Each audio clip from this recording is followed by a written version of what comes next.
Alright.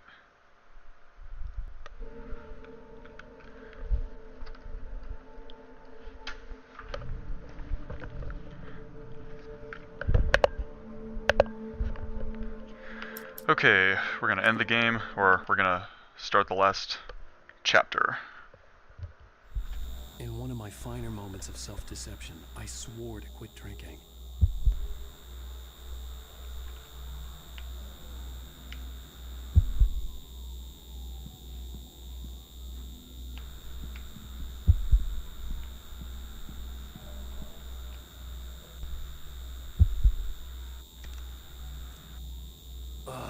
The sunglasses made the world look bearable. Now I could keep my eyes open without feeling like a vampire in the sun.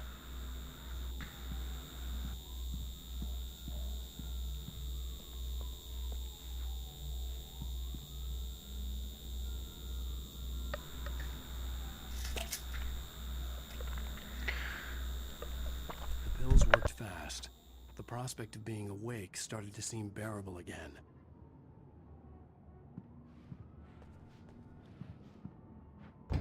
There was a message waiting for me on the machine. You have one new message. Al! Are you still asleep? Wakey, wakey! You should have your show on your TiVo. If Alice wasn't too mad to record it. Yeah, she called me earlier and really chewed me out. Yeah, we went a little overboard last night. But parties are a part of this business. Al, look, I'm saying this as your friend. She's not doing your career any favors by trying to run your life like that, okay?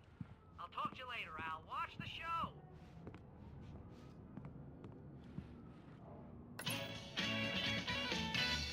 Ladies and gentlemen, welcome back to the Harry Garrett Show. Thank you. Thank you, everybody.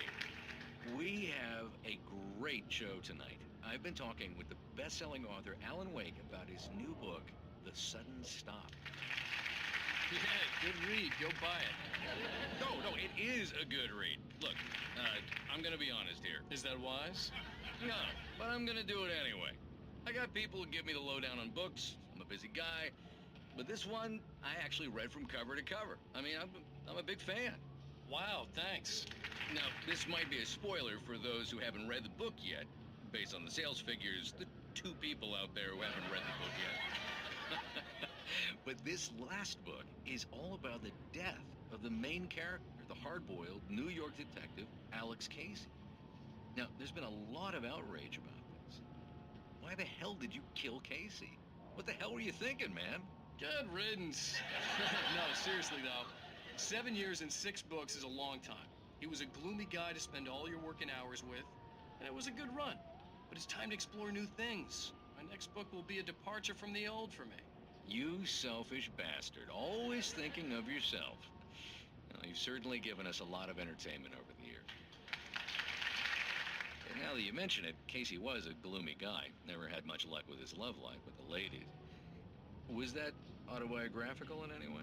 Yeah, no kidding. Casey's lady friends tended to die on him. With Casey, it was all about his pain. No, nothing autobiographical about that. I'm a happily married man. My wife is my muse. Well, congratulations. That's great to hear. So, how's the publicity tour been treating you? Good, great. But I gotta say, I'm glad to be back home in New York. Well, you've certainly been on the news a lot lately. Lots of parties and, you got into a fight with some paparazzi. Oh, man. Well, that guy was really in my face. I lost my temper. I know that wasn't cool. You are famous for that temper. Well, I did also write several books. Well, your latest novel is called The Sudden Stop, and it's in bookstores now. Go get it. That means the 2 of you out there who haven't bought it yet. Ladies and gentlemen, that's all we have for you tonight. I want to thank all our guests for the evening. Alan Wake, Sam Lake. Once more, do the face for us, Sam. There we go. And our musical guests, Poets of the Fall. Thank you. At least I'd been funny. I told myself I could live with that. I didn't say anything stupid if that's what you want to know. Are you going to start with me about drinking now? You know what? I should have Go followed back her to sleep, advice. But suddenly I was angry, mostly. What? Now you can't even talk to me? Well, this morning I was angry because you said you'd be home at midnight and you showed up at 7 a.m. and passed out in mid-sentence. Now I'm over it. Are you angry? This goddamn tour. It's gotten out of hand. Oh, honey. It's almost over, right? We can get back to normal. Then you can start writing again. I'm sorry, honey. Alan, you're not thinking straight. Just take a shower and go back to bed, huh? Yeah, you're right, honey. I'm sorry. Once this is over, let's go away together. A vacation. Just you and me. Some peace and quiet.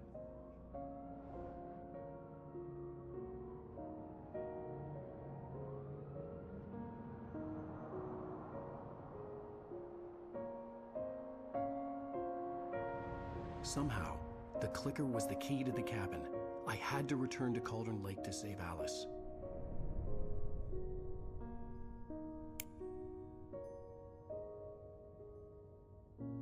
I'm going back to the lake to finish this.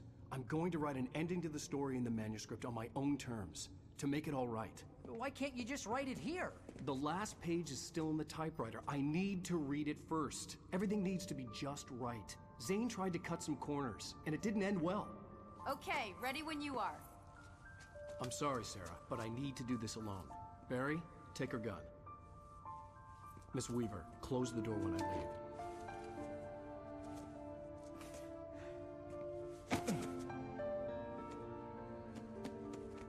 Good luck, Al.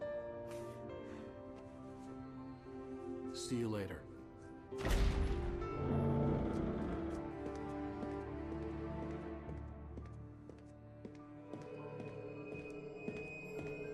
When I got out, it was warm and sunny. I'd flicked the switch of the clicker. Had it done this? I didn't stop to question it. I had to take advantage of the sunlight to get to the lake. On Zane's page, I'd stood on the rim of Cauldron Lake, about to use the clicker. That's where I was headed.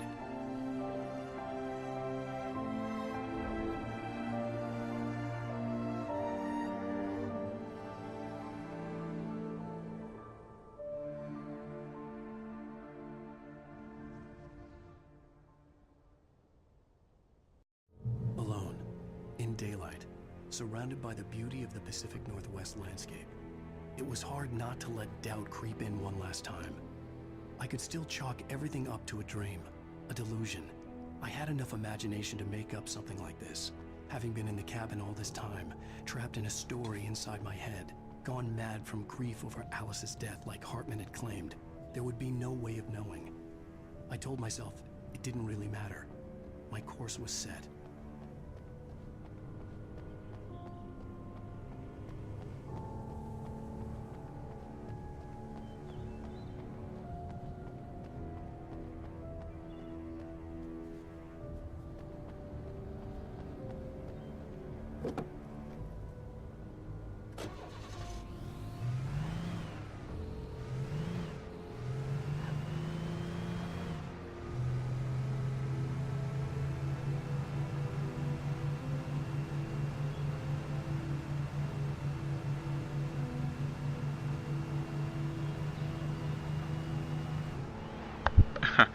Yeah, the driving controls are not the best in this game, but the game's not a racing game or anything, so I can give that a pass.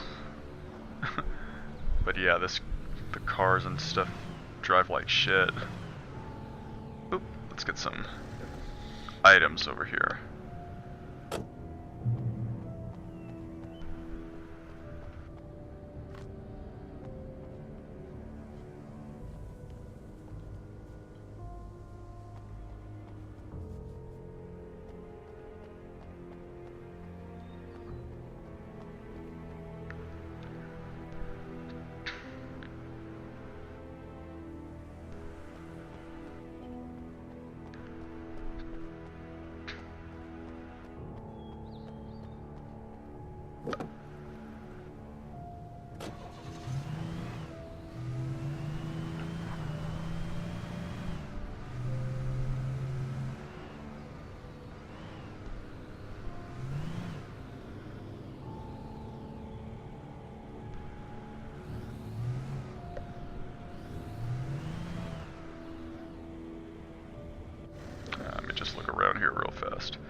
think there's some items over there.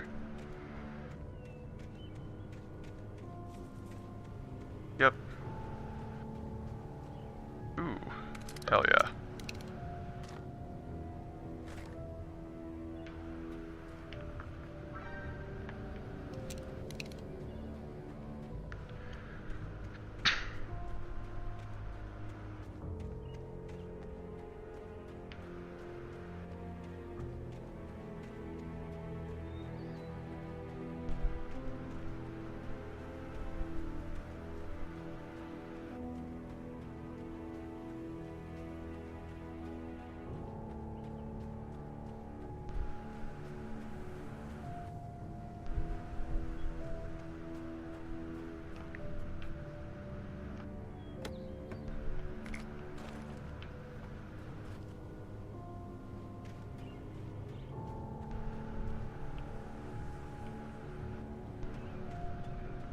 Yeah, this was just a little detour off the road.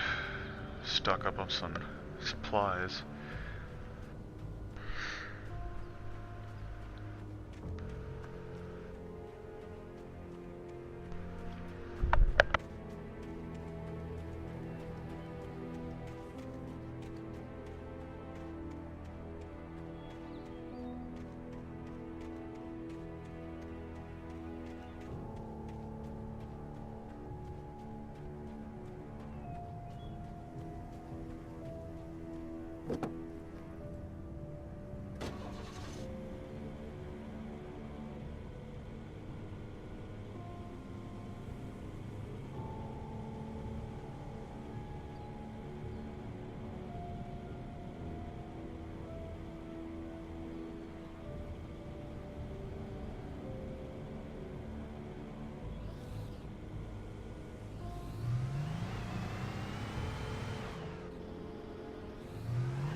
Ooh, that's not ominous at all.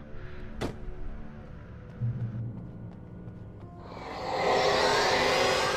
darkness had touched me. There was a link between us, always would be.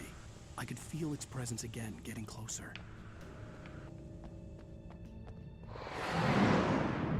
I will kill your wife.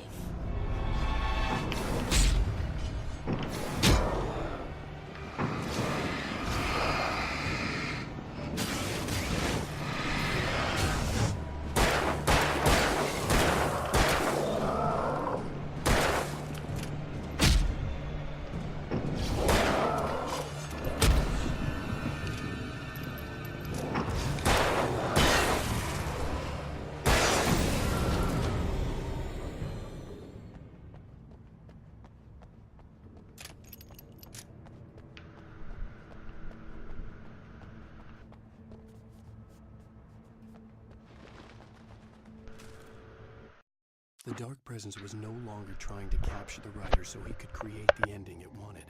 The Rider knew too much. He was too strong. And he carried a weapon left behind by Thomas Zane, something that could hurt it. Now, the darkness was doing everything in its power to simply stop the Rider from ever reaching Cauldron Lake and the dark place it came from.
There we go. Trying to figure out how to turn the brights on. Hey, you.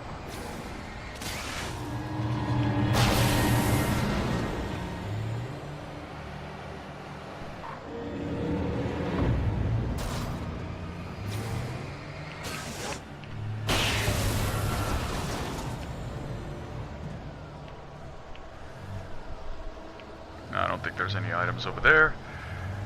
Let's keep on going.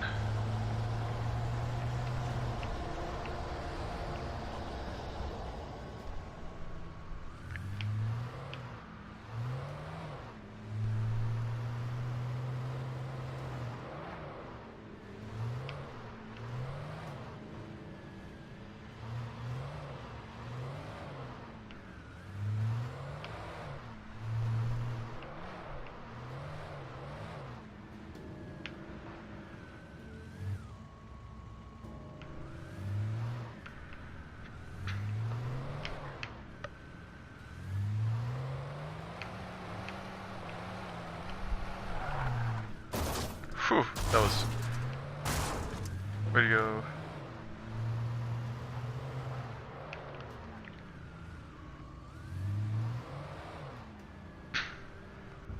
Ooh, I wonder if I can do a sick jump off that.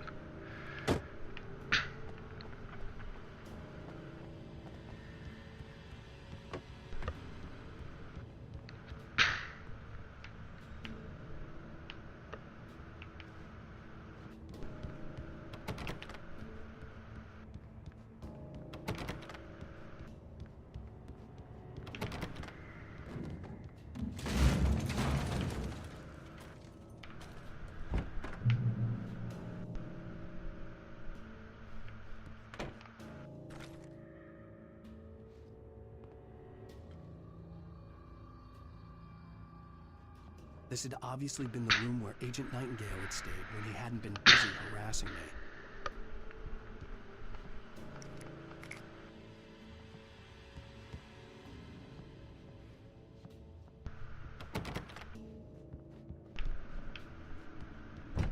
Look after yourself, Agent.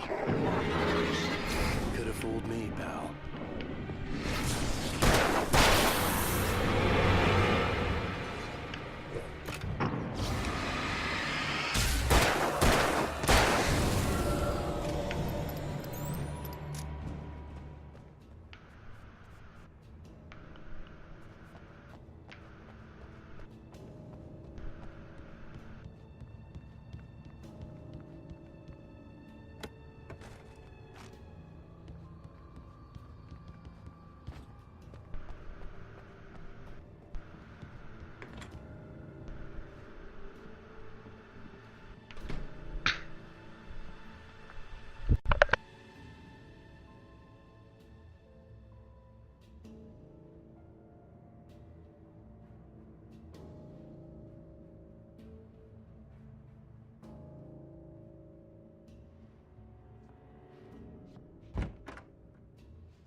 Based on the signature in the motel register, Agent Nightingale had stayed here, in room number 2.